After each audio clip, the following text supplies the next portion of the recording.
Los países del norte de Europa como Dinamarca, Finlandia o Noruega están calificados como los menos corruptos del mundo. En estos países hay normas culturales y sociales que hacen que la corrupción sea inadmisible, por lo que existe una elevada confianza en la administración y en las instituciones públicas.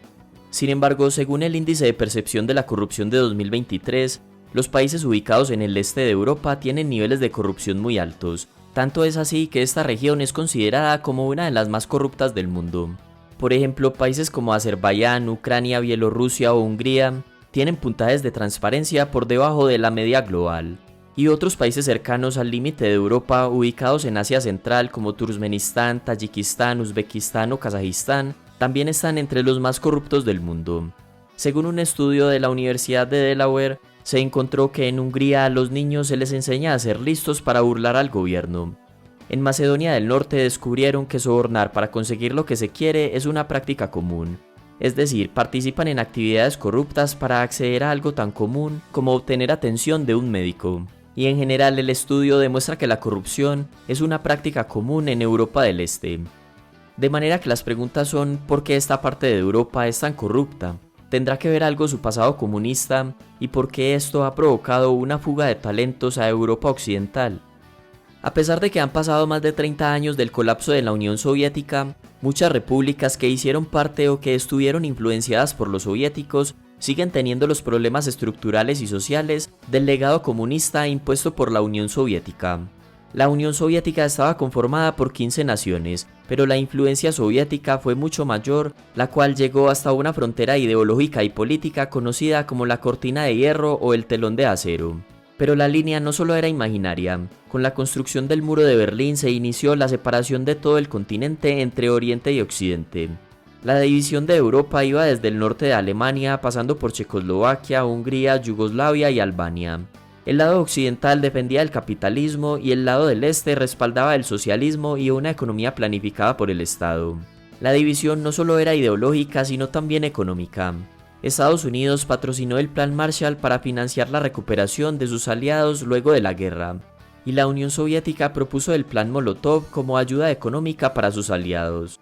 La división de Europa también fue incluso militar. Estados Unidos y sus aliados fundaron la OTAN, y como respuesta los soviéticos crearon el Pacto de Varsovia. Pero ¿qué tiene que ver todo esto con la corrupción de los países de Europa del Este? Que los regímenes comunistas que gobernaron la región durante décadas dejaron impregnada una cultura del soborno que persiste hasta el día de hoy y que afecta desde la política y la educación hasta los negocios y servicios básicos. En estos países se impuso una economía de planificación centralizada, donde el Estado controlaba todo, desde las fábricas, los precios, los salarios hasta las cuotas de producción. Es decir, no existía un mecanismo de mercado para asignar los precios y las cantidades en función de la oferta y la demanda.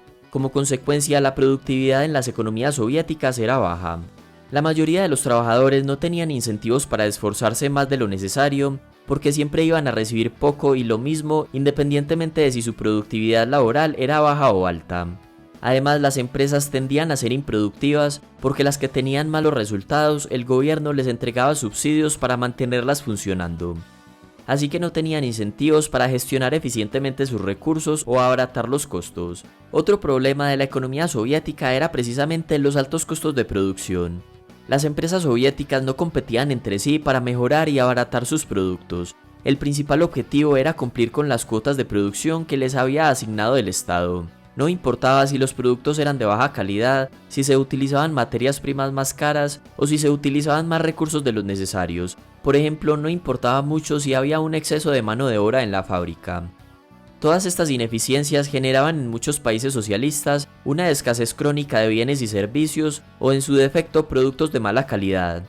De manera que la gente, para hacer frente a estos problemas, recurría a sobornar a los funcionarios para conseguir lo que necesitaban. Es decir, bajo el socialismo la gente tenía que depender de conexiones personales y pagos informales para acceder a servicios y recursos básicos, porque el aparato productivo soviético no estaba enfocado en el consumidor, sino en cumplir las cuotas de producción estatales.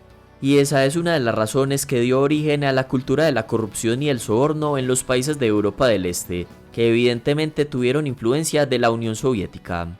Por otro lado, la sociedad y los medios de comunicación son esenciales para denunciar cualquier caso de corrupción, y en la época soviética no había mucha oportunidad de denunciar a algún político corrupto o algún funcionario público por temor a la represión, de manera que ese legado aún persiste. Es decir, la población no tiene la experiencia y la costumbre de vigilar la conducta de los funcionarios públicos. De hecho, en varios países de Europa del Este, muchos periodistas y activistas han sido perseguidos y encarcelados por oponerse al gobierno. Esto es más común en países como Rusia, Bielorrusia, Tayikistán o Azerbaiyán.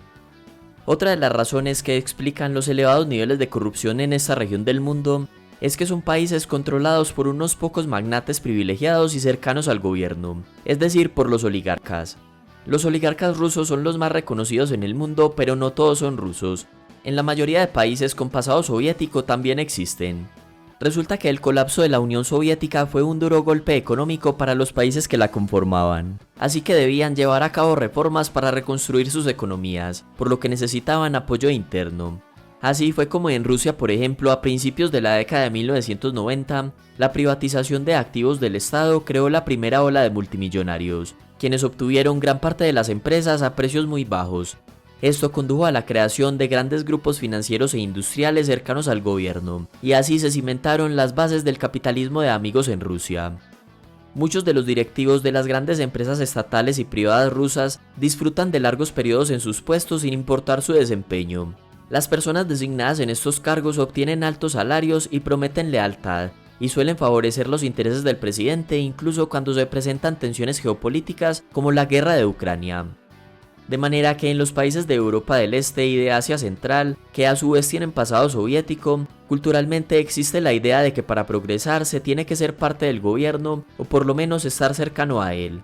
De lo contrario, se tiene que recurrir al soborno para acceder a algún producto, servicio o necesidad adicional, y la imposibilidad de conseguir empleos bien remunerados y de ascender por mérito propio en el sector privado es precisamente la razón por la que se ha producido históricamente una fuga de cerebros de las antiguas repúblicas soviéticas hacia países de Europa occidental como Alemania, Francia, Bélgica o España. Desde la caída del muro de Berlín en 1989, evento que fue el preámbulo para la caída de la Unión Soviética, más de 20 millones de personas de Europa Central y del Este han abandonado la región. Y la emigración de estas personas no solo se debe a la falta de oportunidades o al atractivo de unas mejores condiciones de vida en estos países europeos occidentales. También está impulsada por la corrupción generalizada perpetuada por las élites políticas y los oligarcas locales, de modo que los que no quieren formar parte de esa red institucional de corrupción escapan, lo cual a su vez beneficia a estas élites corruptas, pues quienes se van son los inconformes, que en otras condiciones sí exigirían transparencia y rendición de cuentas en su propio país. Pero como en estos países suele existir represión a la disidencia y están dominados por la burocracia y la oligarquía, no les queda otra opción que emigrar. Esta fuga de cerebros debilita la economía, pues a menudo son los mejores y más capacitados quienes huyen, dejando así una población no cualificada y envejecida. En resumen, desde la era soviética, la producción de las repúblicas soviéticas era ineficiente. Así que la escasez de bienes y servicios y productos de baja calidad era algo común, por lo que las personas tenían que recurrir al soborno y a las conexiones personales para acceder a algunos productos y servicios.